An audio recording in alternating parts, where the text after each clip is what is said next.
The Evian Championship saw a welcome return to form for Lydia Ko. The former world #1 has struggled by her own high standards this season, with a second-place finish at the previous week's Indy Women in Tech Championship her best result of 2017. Lydia then followed that up with a tie for third at the Evian on a course that has fond memories for her. The Kiwi teenager won her first major title at the Evian resort on the banks of Lake Geneva in 2015. It's always nice to come back to Evian, especially having my first major win here. It will forever be a special part in not only my golfing career but in my life. Starting the final day in 2015 in a share of the lead, Lydia put together one of the greatest rounds ever seen in women's golf.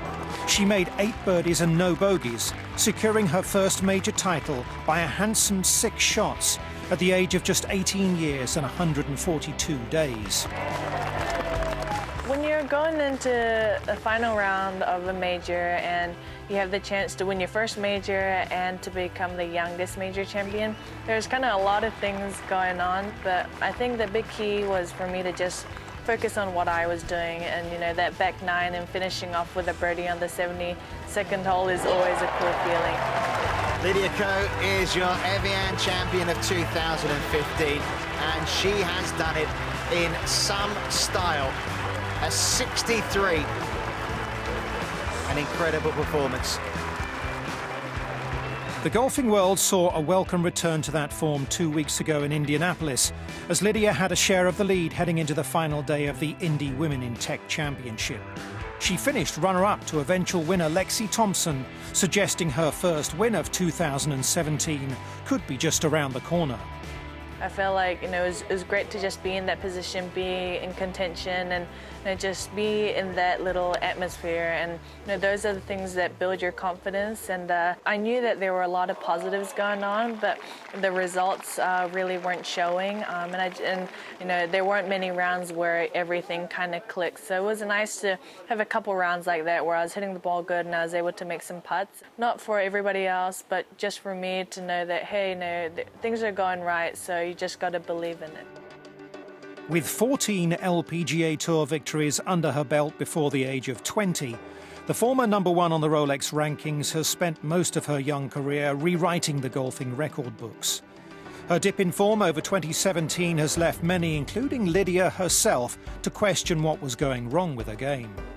To me, I think rather than the pressure from everybody else, I think I was getting a little caught up in my own self-pressure, and sometimes that's the biggest thing, where you try and have that confidence, but you feel like, hey, is the confidence really there?